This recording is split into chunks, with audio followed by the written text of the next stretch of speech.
The movie kicks off in the Philippines, where a young soldier named Sergeant J.J. Kinney is pondering over his breakfast choices. Suddenly, his senior shows up and tells him to get ready for a halo jump, a high-altitude, low-opening parachute jump. Now we switch over to Captain Eddie Grimm, also known as Reaper, who's not too happy because someone swiped his coffee. Just then, Sergeant Branson shows up and wants to discuss a leave for her wedding day, but seeing Reaper angry, she decides to delay the topic and tells him that the operation is about to start in just 15 minutes. Back to Kinney, he's on board a chopper with Sergeant Abel, Sergeant Bishop, and Master Sergeant John Sweet, heading to their mission destination. Meanwhile, Reaper lets other soldiers know that his wife is expecting a baby, and while he's off on this mission, they need to look out for the phone ringing in case she goes into labor. With that, he goes into the control room to assist in the mission. As the scene returns to the chopper, the soldiers continue their pre-operation briefing, ensuring everyone is clear on their roles and objectives. Among them, Kinney appears a bit bewildered, struggling to grasp some of the finer details. Sensing his confusion, his comrades rally around him, urging him to stay focused. It's only his second mission, and they can't afford any distractions that might jeopardize their safety or mission success.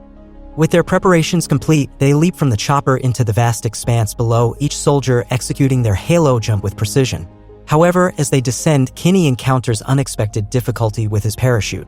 The tension mounts among the team until, at the very last moment, the parachute finally opens, bringing a collective sigh of relief from his comrades.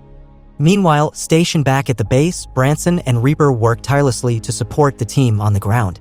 Using their expertise and technology, they assist in navigation and maintain a vigilant watch over their progress. As the team treks through the dense Philippine jungle, their conversations turn to the mission at hand. It's revealed that their primary objective is to rescue a captive held by Petrov, a notorious arms dealer known to operate in the region. With determination in their hearts, they press onward, navigating the unforgiving terrain in pursuit of their target. Suddenly, their attention is drawn to a structure ahead, a home nestled amidst the trees roughly 100 meters away. Curiosity piqued, they decide to investigate, cautiously approaching to discern who might be inside. Eager to gather more information, they relay their discovery to Reaper, requesting assistance in surveilling the area with their drone. However, their plans are abruptly disrupted as communication with the base is lost. After this, the soldiers decide to carry out the mission without the drone and go near to check out the location. Suddenly, Abel senses some movement ahead, and as he is about to shoot, a pig appears out of nowhere. The team continues to move ahead and see a well-protected base. They find a clear spot and set up their positions. After a while, they locate Petrov with his wife and kid chilling on his lawn. Suddenly, they see some vehicles approaching the base with men and guns. It is revealed that these are Abu Sayyaf, who runs a terrorist organization, and his men. Seeing this, the team asks Kinney about the status of the drone and Reaper. Soon, the drone and the system are fixed, and Reaper gets back in contact with the team, guiding them on what's happening inside. Suddenly, Abu Sayyaf and his men shoot Petrov and his men. He chops Petrov's wife's head off in front of him and is also about to kill his son, but the team decides to intervene. They tell Reaper to drop the bomb, but decide to take Abu Sayyaf and his men down by shooting at them, as it will take 30 more seconds before the bomb hits. The team shoots at them, giving the kid a chance to escape. After this, Abu Sayyaf orders his men to find the intruders, and suddenly chaos erupts into a fierce fight. Kinney finds himself under attack, a grenade knocking him senseless for a moment. Meanwhile, Abel takes a fatal shot to the abdomen, leaving Kinney torn between helping him and aiding the others who are under heavy missile assault. Sweet urgently calls for Kinney's assistance, prompting him to relay the enemy's position to Reaper and request another bomb strike. However, there is still some time before the bomb can hit, and during this, the enemy fires a missile that strikes Bishop and Sweet. With no time to mourn, Kinney flees into the dense jungle, reaching out to Reaper for help. He shares his coordinates and pleads for guidance. Now alone in the wilderness, Kinney hears the ominous approach of enemy vehicles. Reaper and Branson confirm the enemy's proximity, urging Kinney to stay hidden and alert. Desperate to evade capture, Kinney plunges into a nearby river, seeking refuge under a ridge. As tension mounts, a canine sniffs out Kinney's scent and starts barking at him. Reaper's voice urges Kinney to remain perfectly still, resisting the urge to flee. Eventually, the canine and its handlers move on, leaving Kinney to breathe a shaky sigh of relief. As Reaper helps Kinney navigate through the jungle, he tries to ease Kinney's nerves by engaging him in conversation. They exchange personal stories, with Reaper sharing anecdotes about his own family. This diversion helps Kinney momentarily forget the imminent dangers lurking around them. As night descends, Kinney decides to take a brief rest, cautiously scanning the area with his night vision binoculars before moving on. Just as he deems the coast clear, a chopper appears, seemingly to rescue him.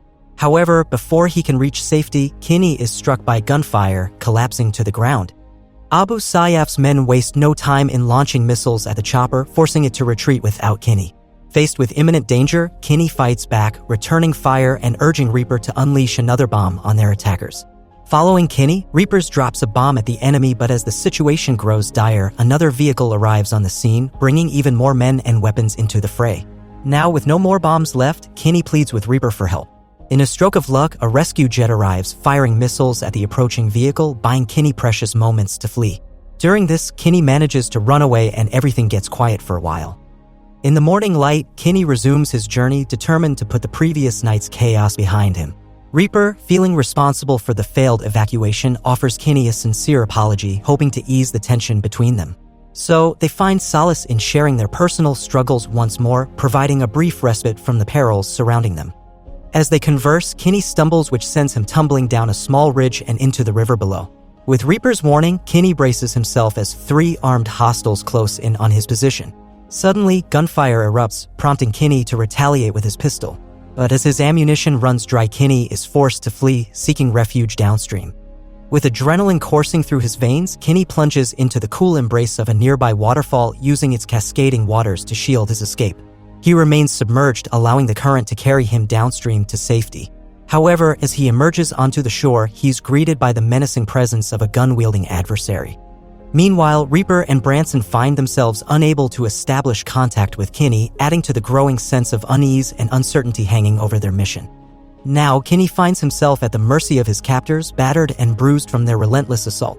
In a stroke of unexpected fortune, a figure cloaked in a hoodie emerges from the shadows, swiftly dispatching Kinney's assailants with skillful precision.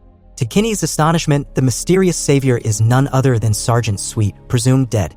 With Kinney freed from his captors, Sweet reveals that Bishop is in dire need of their help, prompting them to rush back into the jungle. Gathering weapons from the shed, they make haste, determined to aid their comrade in distress. Reaching a vantage point atop a high ridge, they manage to re-establish contact with Reaper, whose relief at hearing from Kinney is palpable. However, their plans to rescue Bishop are met with resistance as Reaper urges caution, advising against a return to the danger zone. Despite Reaper's warnings, Kinney is resolved to save Bishop, but their communication is abruptly cut off once more, leaving Reaper scrambling to find alternate means of reaching out to Kinney. Now, Kinney asks Sweet about their plan of action, only to discover that Bishop's precise whereabouts are still unknown to them. Undeterred, Sweet suggests a strategy involving the use of bombs to create a diversion, allowing them to penetrate the enemy's defenses and locate Bishop. With determination in their hearts, Kinney relays the planned bomb drop locations to Reaper via radio communication. However, their exchange is abruptly cut short as the radio dies, leaving them once again in silence. Meanwhile, back at base, tensions escalate as Colonel Does Packet demands that Reaper step down from his position due to exceeding his allotted 10-hour shift. Refusing to abandon the operation, Reaper stands his ground, prompting the Colonel to issue a stark ultimatum. Faced with no other option, Reaper and Branson reluctantly yield to the Colonel's demands, passing their responsibilities to another commander. Despite their departure, Reaper leaves clear instructions not to jeopardize the mission, a testament to his unwavering dedication to their cause. Meanwhile, Sweet and Kinney load their gun and head straight back into the base. In one of the rooms of the building, they see 2 men watching TV, so they decide to take them down quietly. However, the fight turns into chaos as more men arrive.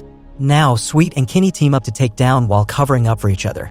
During this, Sweet gets shot and they are taken down by a grenade. After this, both Kinney and Sweet are taken as hostages and the men cage them up after the beating.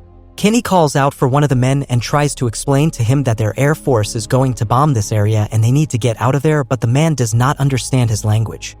After dragging Sweet out of his cage, Abu Sayyaf and his men execute him with a gunshot to the head. Then they turn their brutal attention to Kinney, dragging him from his cage and subjecting him to a merciless beating. Meanwhile, in a grocery store elsewhere, Reaper's troubled expression hints at his growing concern for his missing comrades. In a grim scene, Abu Sayyaf tortures Kinney, using a hammer to extract information about the whereabouts of other soldiers. Kinney insists that it's just him and Sweet, but Abu Sayyaf refuses to believe him, inflicting even more pain. Unaware of Kinney's plight, the sergeant in Reaper's place prepares to drop bombs on the locations Kinney shared earlier. As the bombs rain down, the entire building erupts in a deafening explosion. Miraculously, Kinney, submerged in a tub during the blast, emerges relatively unscathed. Seizing an opportunity amidst the chaos, Kinney grabs Abu Sayyaf's sword and escapes the inferno, navigating through the flames and carnage. Amidst the turmoil, Kinney's priority is to locate Bishop. Along the way, he encounters the mission's main asset, a Filipino prisoner holding vital intelligence for the American army.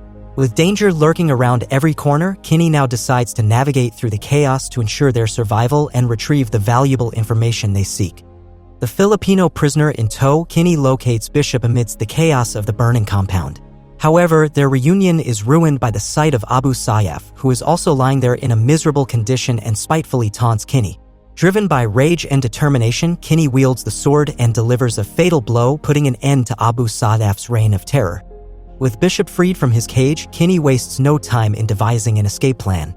But their hopes of a swift departure are dashed when a countdown timer ominously begins, signaling the imminent strike of another missile. Thinking quickly, Kinney seizes Abu Sayyaf's radio and attempts to establish contact with the base. After several attempts, he finally manages to reach a soldier, but his pleas for assistance are met with indifference as they're engrossed in a football match on TV. Frustrated but undeterred, Kinney leaves a desperate voicemail for Reaper, hoping for a swift response.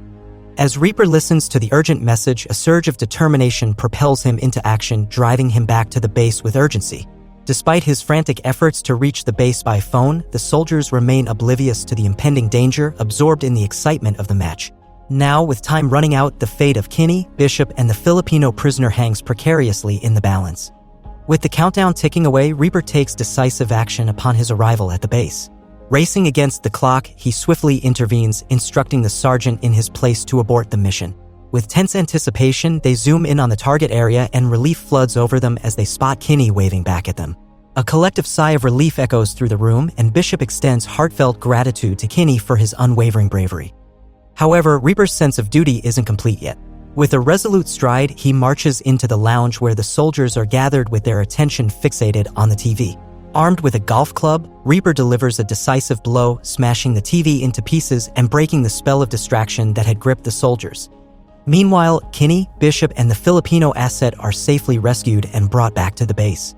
As the movie draws to a close, an emotional moment unfolds between Sergeant Branson and Reaper as she requests him to walk her down the aisle on her wedding day, and Reaper happily agrees.